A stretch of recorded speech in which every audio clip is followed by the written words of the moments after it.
Hello everyone.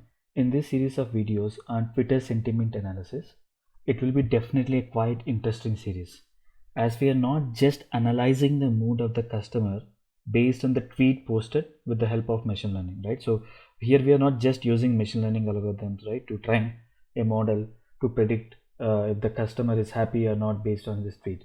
We are going to see end-to-end life cycle, right from collecting the data to retweeting back based on the mood of the customer, right? So first, why do I need to analyze the data on the Twitter?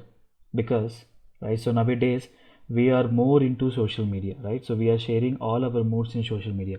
Let's say if a person is not happy with the product or services from certain company, right, which he is using, the first thing he'll do is tweet, right? He'll say that I'm not happy with the product, I'm not happy with the services provided by so and so company, right?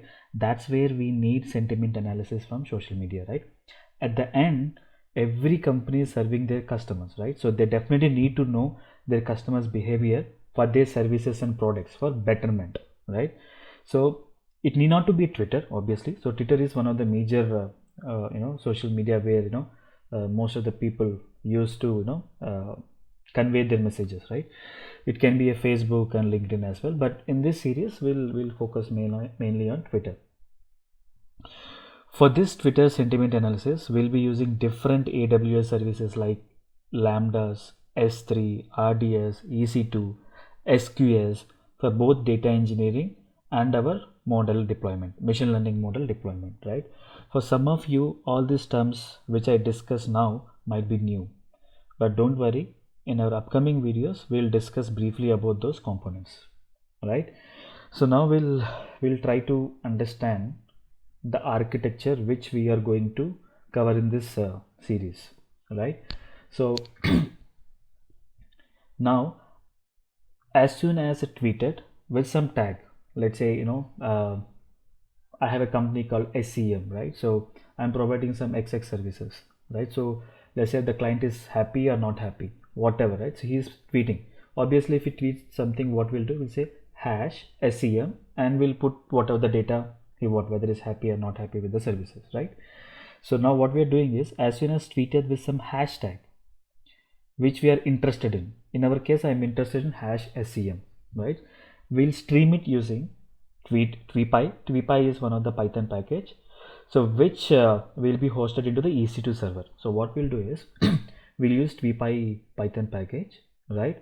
What it does is it will be always live, it will be always checking the Twitter API if there is any tweet with the particular hashtag or not. As soon as if it found any tweet with the particular hashtag, our Python code will read it, which is deployed in EC2 server, right? And extract the required information like username, ID of the tweet and the content, right? If you see, so I need a username, I need the ID of the particular tweet, and I'm taking the data, I mean the content which the user is posting, right? Once the data is extracted, the data is stored in S3. So S3 is a storage layer from AWS, right?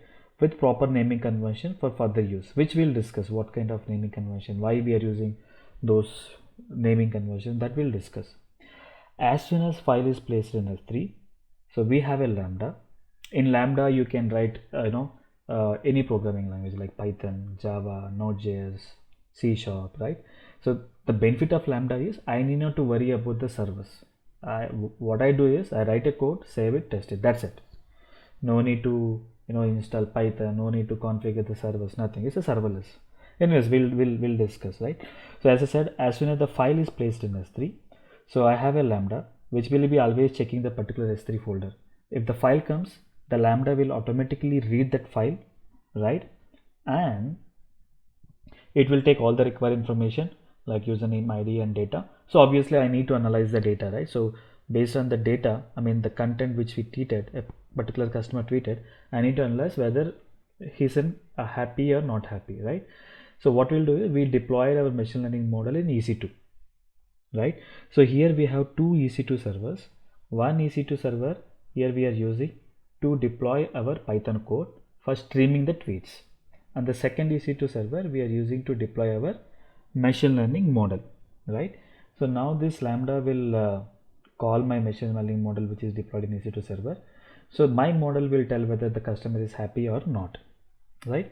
So what are the response I got from my ML model? I'm storing those response in SQS. SQS is a simple queue service. So we'll discuss what is queues, why we'll use queues in our upcoming sessions, right? So as soon as the message arrives to SQS, which means like we store the message in SQS, so there will be another lambda. What this lambda will do is it always check if it get any message in this queue or not. As soon as it found any new message in the queue, it will take that message, right? And then based on the mood, let's say if the customer is not happy, then I need to retweet. I need to retweet saying that, hey, sorry for the inconvenience caused. So we are working for your request, so and so, right? So we'll retweet something. Maybe if he's happy, we'll say, hey, thanks for your compliment, something like that. We'll retweet, right? At the same time, whether the customer is happy or not, we have to store the data in database. So RDS is, this is RDS. RDS is one of the service from AWS. So where you can host different RDBMS databases like MySQL, Postgres, Oracle, etc., etc. So obviously, why we need to store in RDS, right? Or in the database. Let's say if we got some 100 tweets for a particular hashtag which we are interested. So we wanted to know how many are happy, how many are the happy customers and how many are the unhappy customers, right? So obviously I need to know. Based on that I can judge a way to improve, right? So, and these are the upcoming videos that I plan for this entire architecture, right? So the next video we'll see how to get the real-time data from the Twitter. So we'll write a Python code using TweePy package, right?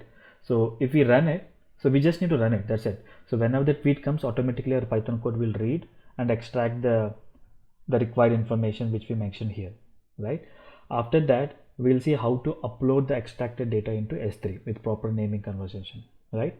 And then we'll see how to deploy that Python code, which includes getting the real-time data from Twitter and uploading the extracted data into S3 in EC2 server, right?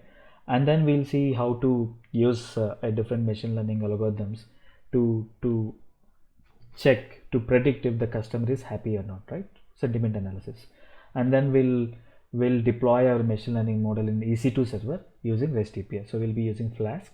So I already made one video for deploying the machine learning algorithms using REST API. If you're not aware what is REST API, how to create a simple REST API using Python, how to deploy a machine learning model using REST API, please watch those videos, right?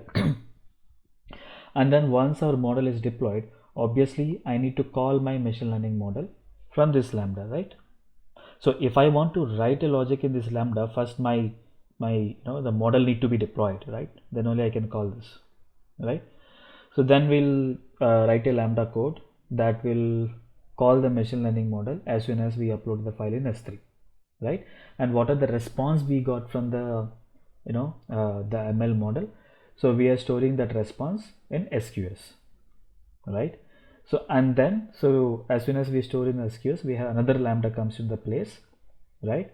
That will check whether customer is happy or not. Based on that, it will act accordingly. So these are the upcoming the videos which I'm going to cover in this Twitter sentiment analysis.